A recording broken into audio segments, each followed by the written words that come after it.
ತುಂಬುವ ಚಿಂತೆ ಎನಗೆ ನಮ್ಮ ಕೂಗಲ ಸಂಗಮ ದೇವರ ನೆನೆವ ಚಿಂತೆ ಶ್ರೀ ಪಾರ್ವತಿ ಮಹಿಳಾ ಸಮಾಜ ನಾಗರಬಾವಿ. ಈ ಕಾರ್ಯಕ್ರಮದ ಸ್ವಾಗತ ಹಾಗೂ ಪ್ರಸ್ತಾವಿತ ನುಡಿಗಳನ್ನು ಮಾತನಾಡಲಿದ್ದಾರೆ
ಶ್ರೀ ಜಗದ್ಗುರು ಶಾಂತವೀರ ಮಹಾಸ್ವಾಮೀಜಿಗಳು, ಶ್ರೀ ಕುಂಚಿಟಿಗ ಮಹಾಸಂಸ್ಥಾನ ಮಠ ಹೊಸದುರ್ಗ, ಶ್ರೀ ಜಗದ್ಗುರು ಬಸವಮೂರ್ತಿ ಮಾದಾರ ಚೆನ್ನಯ್ಯ ಸ್ವಾಮೀಜಿಗಳು, ಮಾದಾರ ಚೆನ್ನಯ್ಯ ಗುರುಪೀಠ ಚಿತ್ರದುರ್ಗ.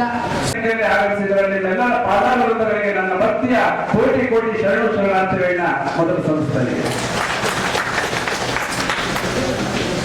ಹಾಗೆ ಬಸವೋತ್ಸವ ಅನ್ನುವಂತಹ ವಿಶೇಷ ಕಾರ್ಯಕ್ರಮದಲ್ಲಿ ಪೂರ್ವಭಾವಿ ಸಭೆಯನ್ನು ಇವತ್ತು ಕರೆದಿರ್ತಕ್ಕಂಥ ಹಿನ್ನೆಲೆಯಲ್ಲಿ ಈ ಒಂದು ವೇದಿಕೆಯಲ್ಲಿ ಪರಮ ಪೂಜ್ಯ ಶ್ರೀ ಜಗದ್ಗುರು ಶಾಂತವೀರ ಮಹಾಸ್ವಾಮಿಗಳು, ಶ್ರೀ ಕುಂಚಿಟಿಗ ಮಹಾಸಂಸ್ಥಾನ ಪೀಠ ವಸ್ತುಗ ಇವತ್ತಿನ ಕಾರ್ಯಕ್ರಮಕ್ಕೆ ಆಗಮಿಸಿ ಸಾನ್ನಿಧ್ಯ ವಹಿಸಿದ್ದಾರೆ. ಅವರಿಗೆ ನಮ್ಮ ನಿಮ್ಮೆಲ್ಲರ ಪರವಾಗಿ ಕೋಟಿ ಕೋಟಿ ಶರಣು ಶರಣಾರ್ಥಿಗಳನ್ನ ಸಲ್ಲಿಸ್ತಾ ಇದ್ದೀವಿ. ಹಾಗೆ ಜಗದ್ಗುರುಗಳಾಗಿರ್ತಕ್ಕಂಥ ಇಮ್ಮಡಿ ಸಿದ್ದರಾಮೇಶ್ವರ ಮಹಾಸ್ವಾಮಿ ಅವರು ಗೋರಿ ಗುರುಪೀಠ ಚಿತ್ರದುರ್ಗ ಅವರು ಕೂಡ ಇವತ್ತಿನ ಕಾರ್ಯಕ್ರಮಕ್ಕೆ ಆಗಮಿಸಿದರೆ ನಮ್ಮನ್ನೆಲ್ಲರ ಪರವಾಗಿ ಅವರಿಗೂ ಕೂಡ ಕೋಟಿ ಕೋಟಿ ಶರಣು ಶರಣಾರ್ಥಿಗಳನ್ನ ಸಲ್ಲಿಸ್ತಾ ಇದ್ದೇವೆ. ಈ ಎಲ್ಲ ಕಾರ್ಯಕ್ರಮಗಳ ಒಂದು ಮಾರ್ಗದರ್ಶಕರು ಶರಣ ಸಂಗಮ ವಿಜಯನಗರದಲ್ಲಿ ಪ್ರಾರಂಭವಾಗಲಿಕ್ಕೆ ಕಾರಣಕರ್ತರು. ರಾಜ್ಯೋತ್ಸವ, ಇಲ್ಲಿ ಬಸವೋತ್ಸವ. ರಾಜ್ಯೋತ್ಸವ ಅಂತ ತಕ್ಷಣ ನಮಗೆಲ್ಲ ಗೊತ್ತು, ಕನ್ನಡದ ಪೌರತ್ವವನ್ನು ಆಗ್ತಾ ಇರ್ತೀವಿ. ಅವತ್ತು ನಾನೊಂದು ರಿಕ್ವೆಸ್ಟ್ ಏನಪ್ಪ ಅಂದ್ರೆ, ಅವತ್ತು ಕನ್ನಡ ಬೌದ್ಧ ಆಶ್ರಮದಲ್ಲಿ ಬಸವೋತ್ಸವವನ್ನು ಮಾಡೋಣ. ಪರಮ ಪೂಜೆಗಳೆಲ್ಲ ಇರ್ತಾರೆ. ನಾವು ನೀವು ನಿಂತು ನಮ್ಮ ಕೈಲಾದಷ್ಟು ಜನಗಳ ಜೊತೆಗೆ ಎಲ್ಲ ಸಹಕಾರ ಮಾಡಿ ಕಾರ್ಯಕ್ರಮವನ್ನು ದಾಖಲೆ ಮೂಲಕ ವಿಜಯನಗರದಲ್ಲಿ ಬರ್ತಕ್ಕಂಥ ಯಾರೇ ಪೊಲಿಟಿಷಿಯನ್ ಆಗಿರ್ಬೋದು, ಆಫೀಸರ್ಸ್ ಆಗಿರ್ಬೋದು, ಪರಮ ಪೂಜರಾಗಿರ್ಬೋದು, ಭಕ್ತಾದಿಗಳಾಗಿರ್ಬೋದು, ಇದು ಒಂದು ಕಾರ್ಯಕ್ರಮ ಹೀಗಿತ್ತಪ್ಪ ನಾವು ನಾಳೆ ಮಕ್ಕಳಿಗೆ ಇರಬೇಕು. ನಾವು ಒಂದು ಉದಾಹರಣೆ ಕೊಟ್ಟಿರಬೇಕು. ಈ 2025ರಲ್ಲಿ ಅತಿನಿ ಸ್ವಾಮೀಜಿಯವರು ಮತ್ತು ಉಳಿದ ಪರಮ ಪೂಜರು ಈ ತರ ಕಾರ್ಯಕ್ರಮವನ್ನು ಭಾಗದಲ್ಲಿ ಆಯ್ತು ಅಂತ ಹೇಳಿ ಎಲ್ಲ ನೆನಪಿಟ್ಕೋಬೇಕು. ಹಾಗಾಗಿ ಕಾರ್ಯಕ್ರಮಕ್ಕೆ ನಾನು ಸದಾ ನಿಮ್ಮ ಜೊತೆ ಇರ್ತೀನಿ ಅಲ್ಲ. ನಾವು ಏನೇ ಜವಾಬ್ದಾರಿ ಕೊಟ್ಟರು ಅದು ಒಂದು ಇದು ಆಗ್ತೇನೆ ನಾನು ಮುಂದುವರ್ಸ್ಕೊಂಡು ಹೋಗ್ತೀನಿ ಅಂತ ಹೇಳಕ್ಕೆ ಇಷ್ಟಪಡ್ತೀನಿ. ನನಗೆ ಇದೇ ರೀತಿಯಲ್ಲಿ ಕರೆದು ಪೂರ್ವ ಭವಿಷ್ಯಕ್ಕೆ ನಾನು ಭಾಗವಹಿಸಲಿಕ್ಕೆ ತಮ್ಮೆಲ್ಲರಿಗೂ ನಮಸ್ಕರಿಸುತ್ತೇನೆ. DS Max ಕಂಪನಿಯ ಮಾಲೀಕರಾಗಿರುವಂಥ ದಯಾನಂದ ಅವರ ಹತ್ರ ಹೋದ್ವಿ. ಹೀಗೆ ಬೆಂಗಳೂರಲ್ಲಿ ಒಂದು ವಿಶೇಷವಾಗಿರುವಂಥ ಕಾರ್ಯಕ್ರಮವನ್ನು ಮಾಡುವಂಥದ್ದಿದೆ. ಅದಕ್ಕೆ ತಾವು ಸ್ವಾಗತ ಸಮಿತಿಯ ಅಧ್ಯಕ್ಷ ಆಗಬೇಕು, ಜೊತೆಗೆ ನಿಂತ್ಕೊಂಡು ಆ ಕಾರ್ಯಕ್ರಮ ಎಲ್ಲ ಯಶಸ್ವಿಗೆ ತಾವು ಕಾರಣಕರ್ತರಾಗಬೇಕು, ಕೈ ಜೋಡಿಸಬೇಕು ಅಂತ ಹೇಳಿದ್ವಿ.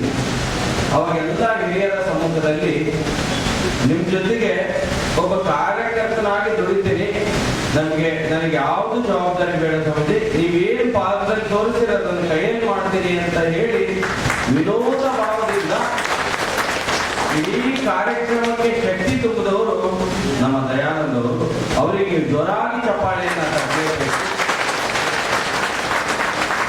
ಅವರೊಂದಿಗೆ ನಮ್ಮ ಮಾರ್ಗದರ್ಶಕರಾಗಿರುವಂಥ ಪರಮ ಪೂಜ್ಯ ಶಾಂತವೀರ ಸ್ವಾಮೀಜಿಯವರ ಖಾಸಾ ಶಿಷ್ಯರು ಲಗ್ಗೆರೆಯ ನಾರಾಯಣ ಸ್ವಾಮಿ ಅವರು ಕಾರ್ಪೊರೇಟರ್ ಆಗಿ ಹಲವಾರು ಸಮಾಜ ಸೇವೆಯನ್ನು ಮಾಡುವುದರ ಮೂಲಕವಾಗಿ ಎಲ್ಲ ಮಠವಾಹಿನಿಗಳಿಗೆ ಬಹಳ ಪ್ರೀತಿಯ ಸೇವೆಯನ್ನು ಸಲ್ಲಿಸ್ತಾ ಮಾಡಬೇಕು, ಮಾಡದಂತಿರಬೇಕು, ಮಾಡುವ ಮಾಟುಗಳ ಮಾಡಬೇಕು ಅನ್ನುವಂಥ ಒಂದು ವಿನೂತ ಭಾವದಿಂದ ಸೇವೆಯನ್ನು ಸಲ್ಲಿಸ್ತಾ ಇರೋರು ನಮ್ಮ ಲಂಗೇರಿಯ ನಾರಾಯಣ ಸ್ವಾಮಿ ಅವರು. ಅವರಿಗೂ ಕೂಡ ನೀವು ಜೋರಾಗಿ ಚಪ್ಪಾಳೆ ಇದ್ದಂತೆ.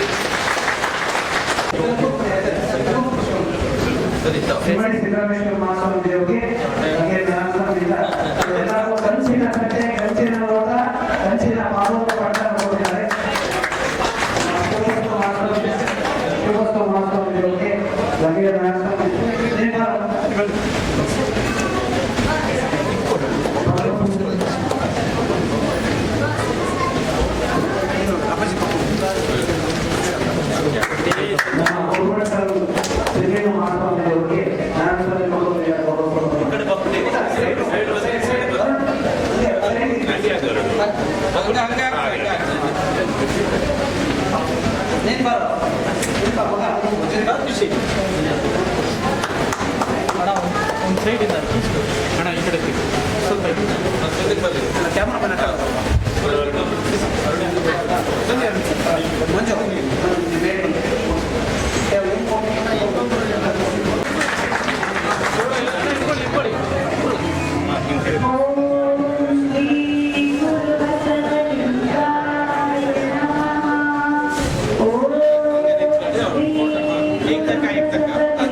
ತಿಂಗಳ ಶರಣ ಸಂಗಮ ಹಾಗೂ ಮುಂದಿನ ತಿಂಗಳು ನಡೆಯಲಿರುವ ಬಸವೋತ್ಸವ ನವೆಂಬರ್ 14, 15, 16ರಂದು ಶ್ರೀ ಗಚ್ಚಿನ ಮಠದ ಮುರುಗೇಂದ್ರ ಶಿವಯೋಗಿಗಳ ಜಯಂತ್ಯೋತ್ಸವದ ಅಂಗವಾಗಿ ಬಸವೋತ್ಸವ ಅನ್ನುವಂತಹ ವಿಶೇಷ ಕಾರ್ಯಕ್ರಮವನ್ನು ರಾಷ್ಟ್ರೀಯ ಬಸವತತ್ವ ಪರಿಷತ್ತು ಹಾಗೂ ಗಚ್ಚಿನ ಮಠ ಹತಣಿ ಸಹಯೋಗದೊಂದಿಗೆ ನಡೆಯುವ ಒಂದು ಪೂರ್ವಭಾವಿ ಸಭೆಯನ್ನು ಕೂಡ ಇವತ್ತು ಹಮ್ಮಿಕೊಳ್ಳಲಾಗಿತ್ತು. ಬೆಂಗಳೂರು ನಗರದ ಅನೇಕ ಭಾಗಗಳಿಂದ ಎಲ್ಲ ಸಂಘಗಳ ಸಂಸ್ಥೆಗಳ ಅಧ್ಯಕ್ಷರುಗಳು ಪದಾಧಿಕಾರಿಗಳು ಆಗಮಿಸೋದ್ರ ಜೊತೆಗೆ ನೂರಾರು ಜನ ಒಳ್ಳೆಯ ಸಲಹೆಗಳನ್ನು ಸೂಚನೆಗಳನ್ನು ಕೊಡೋದ್ರ ಜೊತೆಗೆ 7 ದಿನಗಳ ಪ್ರವಚನವನ್ನು ಕೂಡ ಹಮ್ಮಿಕೊಳ್ಳಲಿಕ್ಕೆ ಎಲ್ಲರೂ ಪ್ರೇರೇಪಿಸಿದ್ದಾರೆ. ಹಾಗಾಗಿ ಮುಂದಿನ ತಿಂಗಳು 7ನೇ ತಾರೀಕು ನಮ್ಮ ಶರಣ ಸಂಗಮ ಕಾರ್ಯಕ್ರಮ ಹಂಪಿ ನಗರ ಕ್ರೀಡಾಂಗಣದಿಂದ ಪ್ರಾರಂಭವಾಗಿ 14ನೇ ತಾರೀಕು ಬಸವೋತ್ಸವ ಕಾರ್ಯಕ್ರಮ ಉದ್ಘಾಟನೆ ಹಾಗೂ 17 ಯುವಜನ ಉತ್ಸವ ಹಾಗೂ 18 ಸಮಾರೋಪ, ಈ ರೀತಿ 16ನೇ ತಾರೀಕು ಸಮಾರೋಪ. ಹೀಗೆ ಒಂದು 10 ದಿನಗಳ ಕಾಲ ಬೆಂಗಳೂರಿನ ವಿಜಯನಗರದಲ್ಲಿ ಬಸವಾಚರಣೆ ಬಸವೋತ್ಸವ ಹಬ್ಬದ ರೀತಿಯಲ್ಲಿ ಸಂಭ್ರಮದಲ್ಲಿ ನಡೆಯುತ್ತೆ ಕಾರ್ಯಕ್ರಮ ಅನ್ನೋದ್ರ ಬಗ್ಗೆ ಪರಮಪೂಜ್ಯ ಶ್ರೀ ಶಿವಬಸವ ಮಹಾಸ್ವಾಮಿಗಳು ಗಚ್ಚಿನ ಮಠ ಹತ್ತಣಿ ಹಾಗೂ ಶಾಂತವೀರ ಮಹಾಸ್ವಾಮಿಗಳು ಕುಂಚಿಟಿಗ ಮಠ ಹೊಸದುರ್ಗ ಹಾಗೂ ಇಮ್ಮಡಿ ಸಿದ್ದರಾಮೇಶ್ವರ ಸ್ವಾಮೀಜಿಗಳು ಬೋವಿ ಗುರುಪೀಠ ಚಿತ್ರದುರ್ಗ, ಹೀಗೆ ಅನೇಕ ಮಠಾಧೀಶ್ವರುಗಳು ಕೂಡ ಇವತ್ತು ಕಾರ್ಯಕ್ರಮಕ್ಕೆ ಆಗಮಿಸೋದ್ರ ಜೊತೆಗೆ ಕಾರ್ಯಕ್ರಮದ ಸಂಘಟನೆಯಲ್ಲೂ ಕೂಡ ಸ್ವಾಮೀಜಿಗಳು ನಿರತರಾಗಿರೋದನ್ನು ನೋಡಿದರೆ ಬಸವಣ್ಣನ ಯುಗ ಮತ್ತೆ ಪ್ರಾರಂಭವಾಗುತ್ತೆ. ಬೆಂಗಳೂರಿನಲ್ಲಿ ಬಸವಣ್ಣನ ಒಂದು ಎಲ್ಲ ತತ್ವ ಪ್ರಚಾರ ಆಗುತ್ತೆ ಅನ್ನುವಂಥ ಮಾತನ್ನು ಈ ಸಂದರ್ಭದಲ್ಲಿ ಹೇಳ್ತಾ 92ನೇ ತಿಂಗಳು ಕಾರ್ಯಕ್ರಮ ಯಶಸ್ವಿಯಾಗಿ ನಡೆದಿದೆ. ಬಂದಿರತಕ್ಕಂಥ ಎಲ್ಲ ಶರಣರಿಗೂ ಶರಣಾರ್ಥಿಗಳನ್ನ ಸಲ್ಲಿಸ್ತಾ ಇದ್ದೀವಿ.